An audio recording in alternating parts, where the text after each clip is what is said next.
Hola chicos, ¿cómo andan? ¿Cómo les va?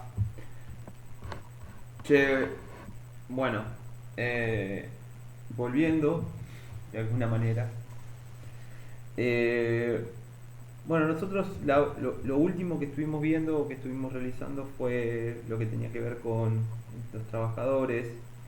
Eh, yo lo que traigo hoy o la clase que tenía pensado darles tiene que ver un poco con el movimiento obrero acá en Argentina a principios del siglo XX y bueno, cómo se va a empezar a constituir de alguna manera eh, un proceso político bueno, que camina hacia eh, lo que va a ser después el peronismo y los grandes partidos de masa, que los trabajadores ahí van a tener una fuerte incidencia.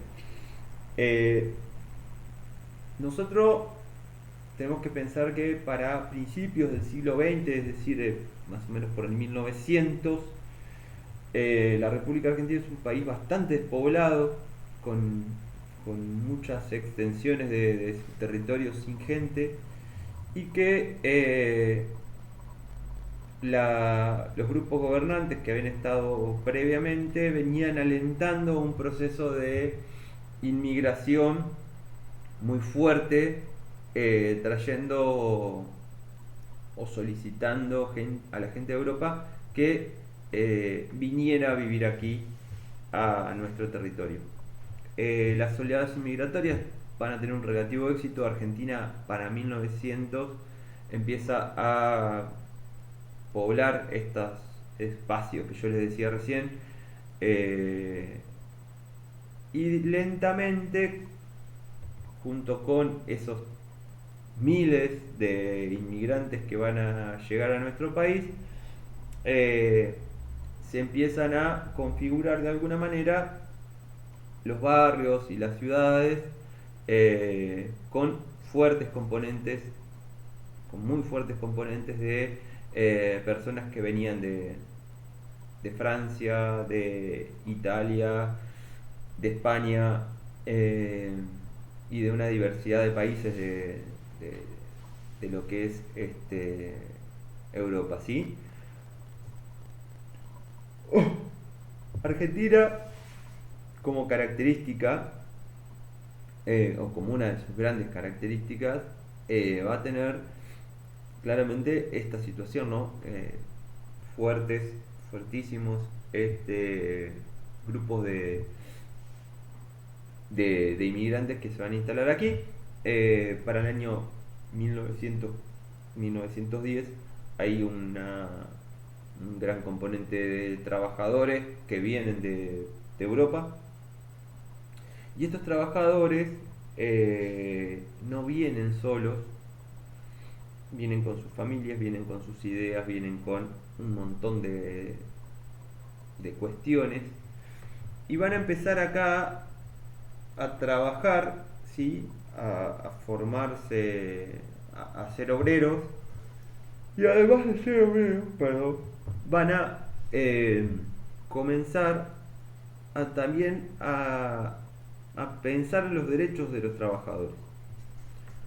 Para el año 1900 hay un movimiento obrero que es incipiente, pero que camina eh, a partir de ideas que tienen más, que están más relacionadas con el socialismo, con el anarquismo y con el mutualismo.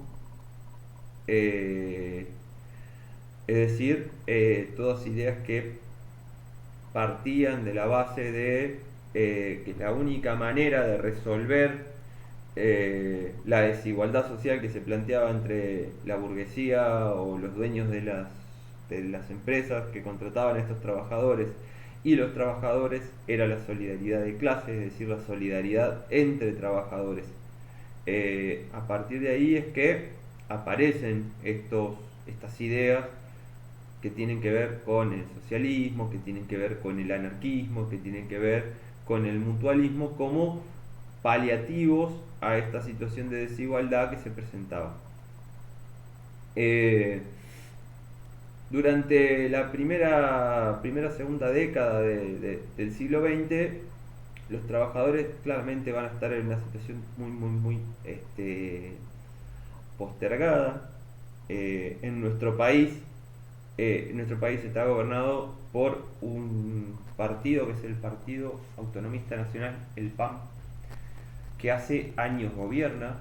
Un partido que tiene muy aceitada una lógica electoral donde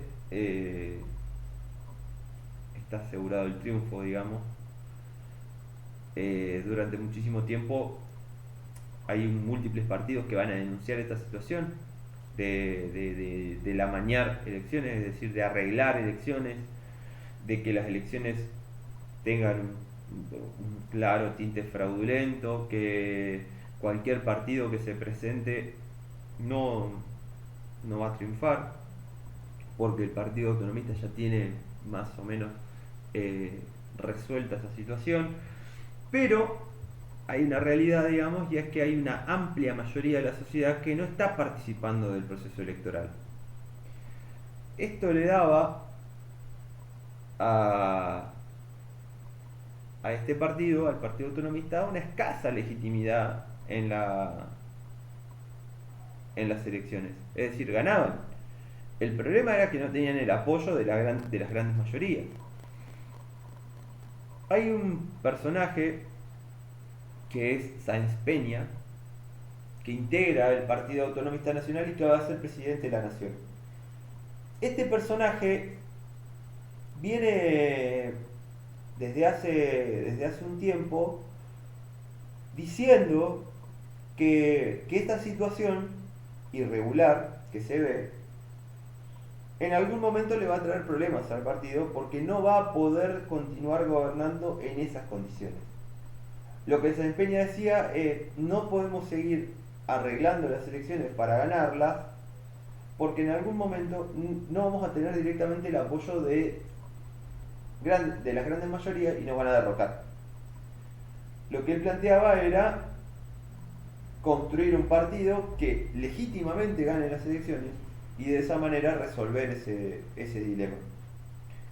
El Partido Autonomista está integrado por básicamente las grandes riquezas de nuestro país de ese momento.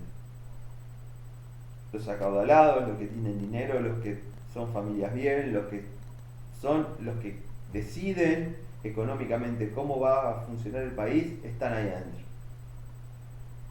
Entonces lo que venía a plantear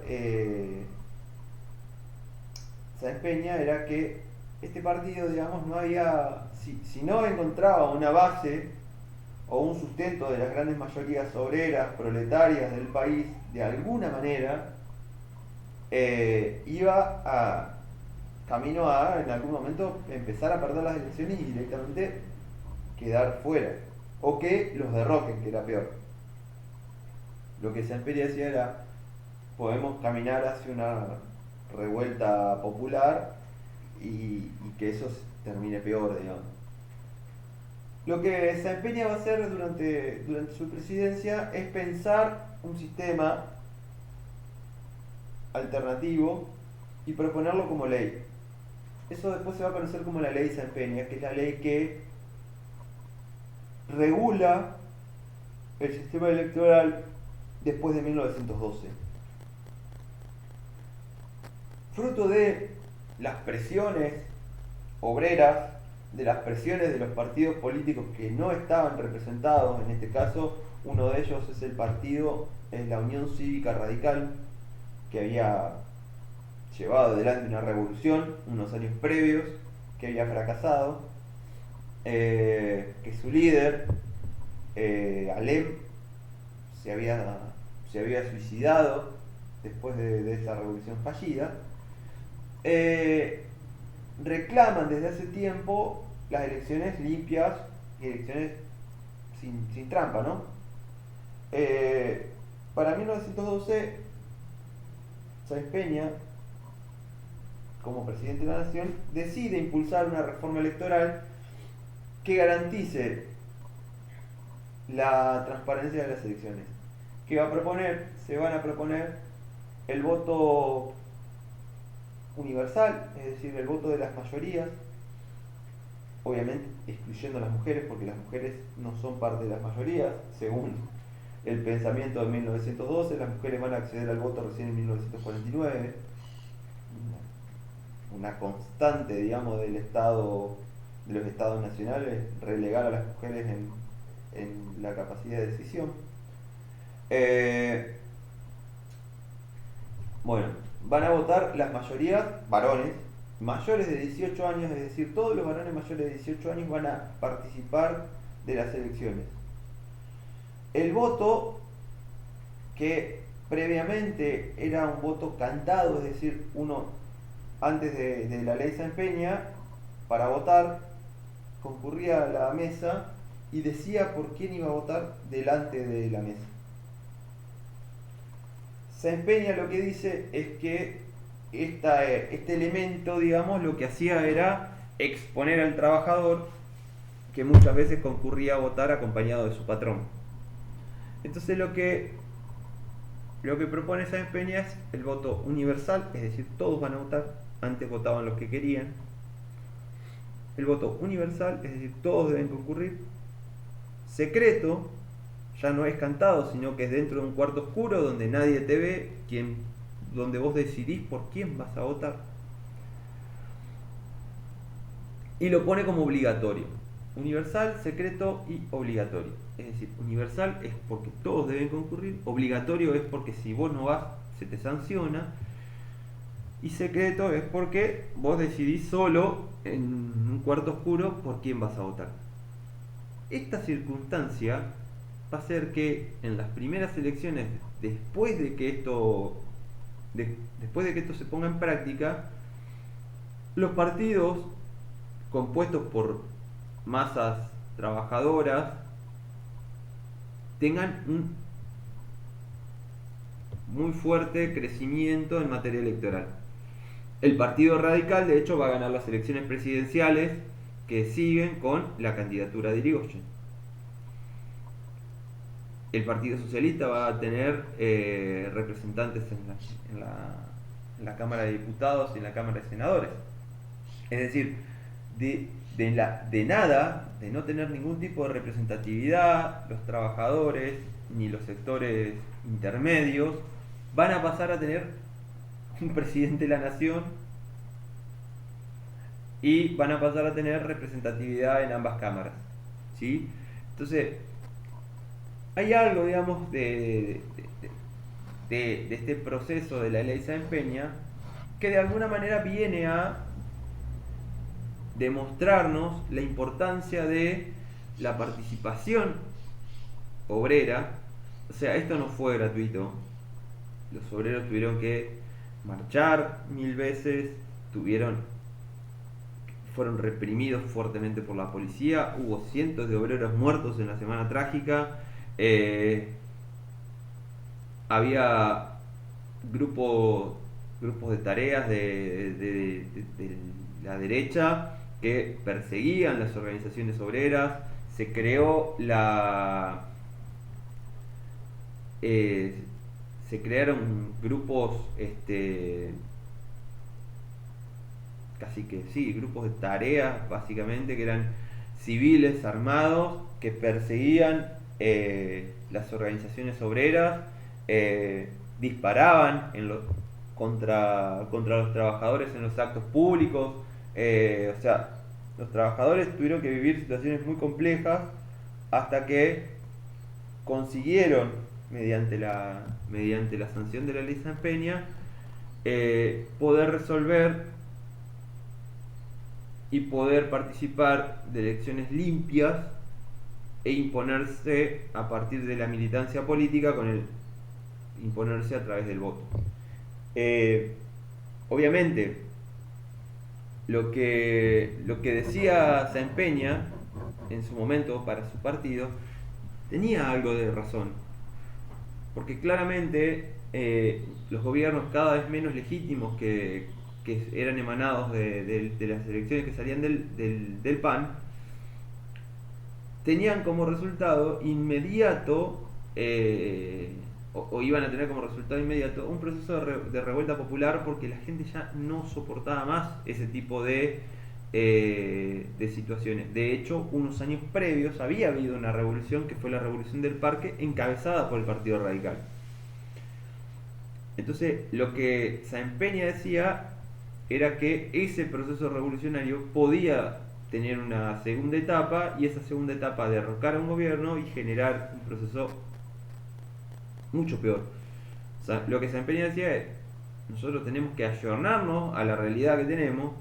Trajimos millones de personas de afuera, esas millones de personas de afuera no se sienten representadas por nosotros, tenemos que construir un partido que las contenga y militar en estas condiciones. Ya no podemos arreglar más las elecciones.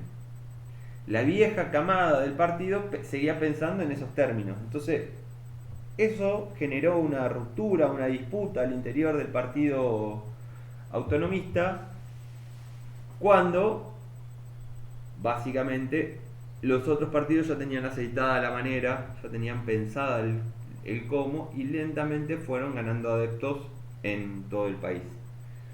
Es así que Irigoyen se va a convertir en el primer presidente radical votado por la mayoría de los varones mayores de 18 años de nuestro país, eh, y que se va a convertir en el primer presidente radical y en el primer presidente en ser elegido por este nuevo sistema, por esta nueva ley. Esta nueva ley es una ley que es bastante parecida a la que rige hasta el día de hoy, ¿sí? Nuestro sistema electoral no ha cambiado tanto desde aquella época, pero a lo que voy yo, digamos, es a la importancia que tuvo la capacidad del movimiento obrero, y la capacidad de discusión de ese movimiento para impulsar estas reformas, para hacerse con estas reformas y para de alguna manera sacar del poder a lo que en ese momento se consideraba lo peorcito que estaba dando vuelta, que era el Partido Autonomista Nacional, encabezado por un cúmulo de grandes terratenientes, de empresarios que gobernaban básicamente para sí mismos. Es decir, el Estado era un anexo de sus empresas. Así que bueno, yo ahora les voy a dejar un textito como para que lean, y para que hagan un resumen. La idea es que podamos ir haciendo eso. No va a ser más que esa la actividad de esta semana. Les mando un abrazo, gurises. Cuídense, que todo vaya marchando bien por allá por Colonia Avellaneda, y nos estamos viendo cuando se pueda, ¿sí? Un abrazo grande.